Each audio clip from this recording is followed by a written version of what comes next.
Hi guys, so I want to show you this a perfect example of this political opportunism surrounding the pandemic.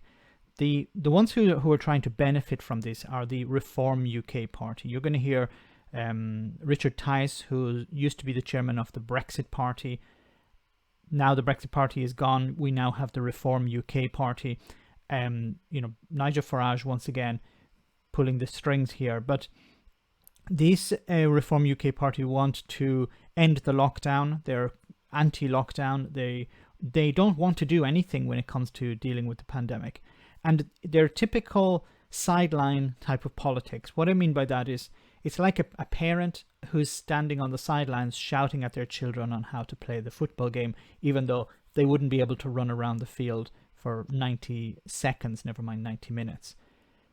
This type of taking swipes at the government. Now, let me be very, very clear. I'm extremely critical of what Boris Johnson is doing. And what the disaster that he has created is helping these people. It's very easy for these people to criticize. They're not actually providing any valuable solutions. It's very easy for them just to criticize, say that the government is incompetent, is corrupt, and this resonates with a lot of people. This is very savvy politics.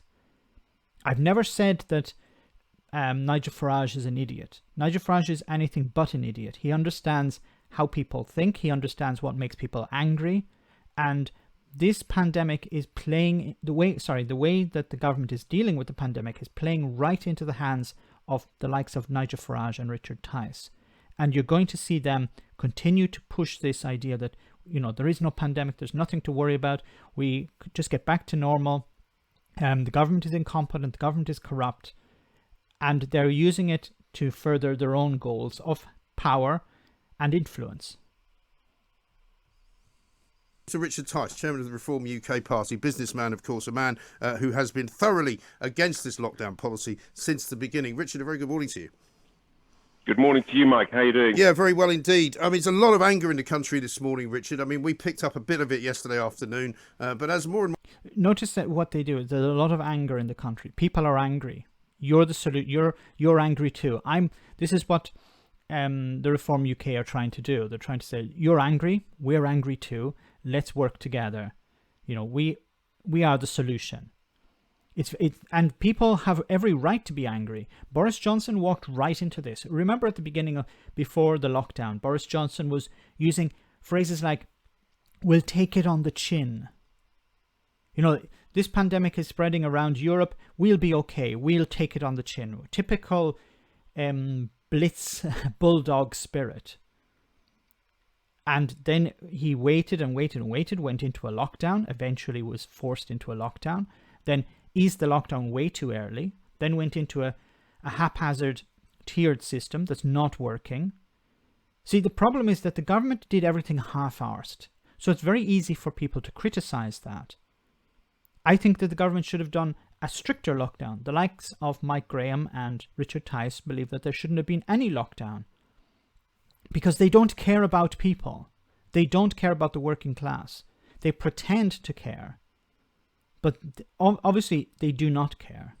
More people have realised that, the government is literally standing on the head of a pin and not realising it's about to burst the balloon and they're all going to fall into the water. I don't know why I'm using it's a knockout analogy, but that's how it feels. They don't seem to realise that nobody's believing a word of it.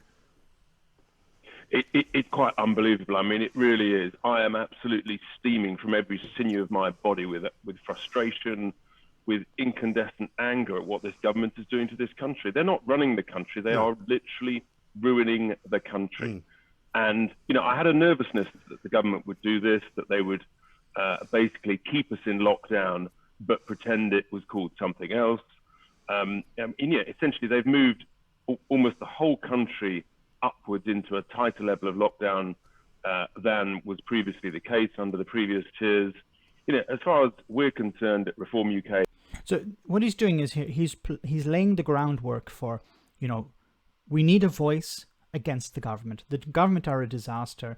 The Labour Party are going along with the government. You need a voice who will stand up for the ordinary people of Britain, the people who are tired of this lockdown. So the problem is not the lockdown so much as the way the government dealt with the lockdown, the way the government implemented the lockdown.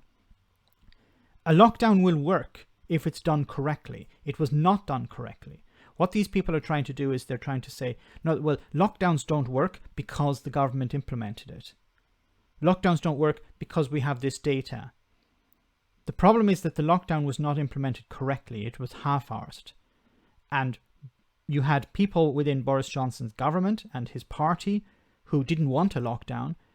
And Boris Johnson was navigating this river where on the one side he had people saying you need to go into a lockdown, and the other side you had people who don't want to go into a lockdown.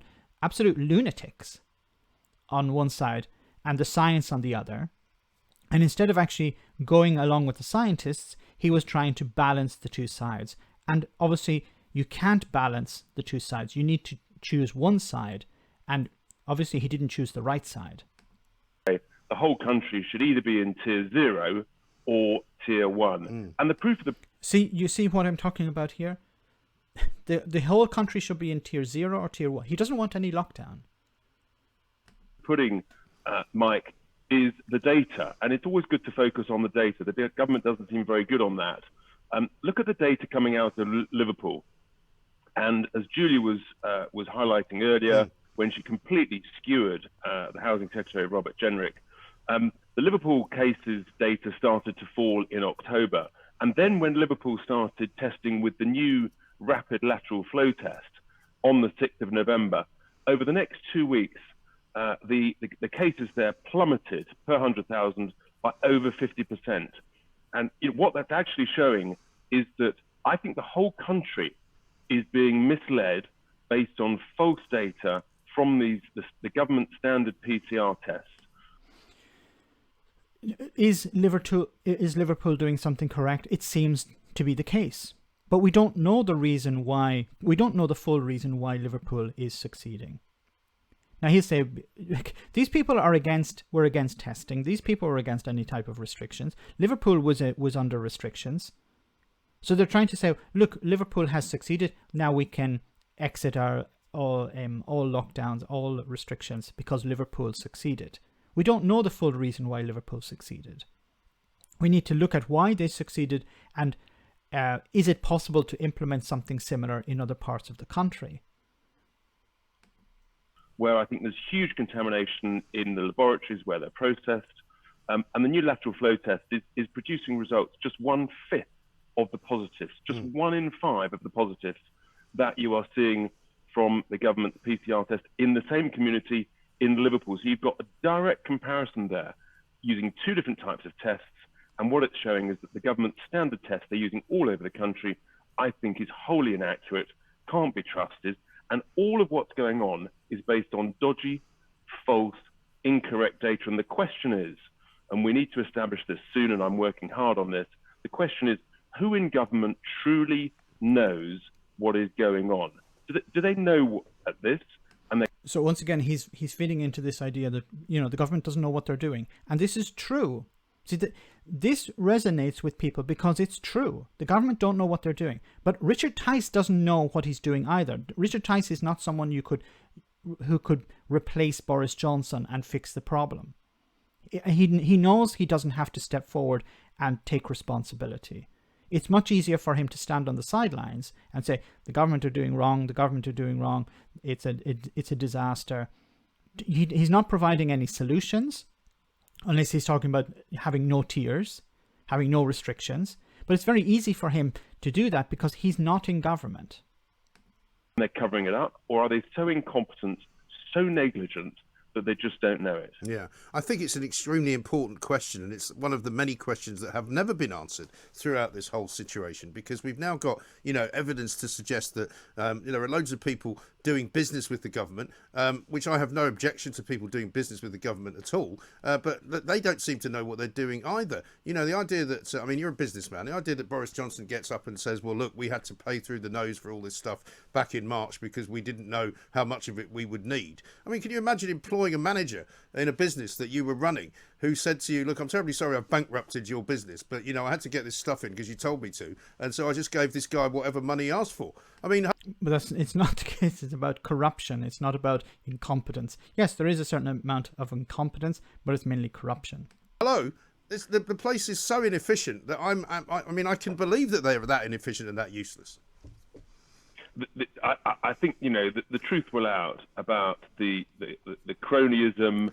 Basically, if you were a mate of an MP or a minister, you had a much, much higher chance of getting a contract for supplying PPE, even if you'd never supplied a single item of PPE ever before in your life, even if you didn't know how to spell the word, let alone the specification of.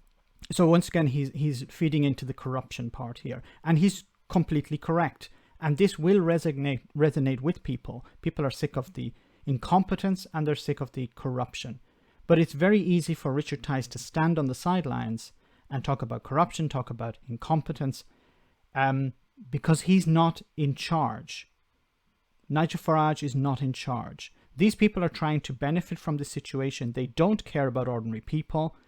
And unfortunately, I see them actually benefiting from this. They may take seats away from the Conservative Party going forward. Maybe not in the House of Commons, but on the local level, certainly, yes. And there is a groundswell of anger against the government, against the lockdown, because it's not working, because it was half-arsed. And I think these people will profit from it. Let me know in the comment section, guys, what you think about all of this. As always, your comments are greatly appreciated. Thanks a lot.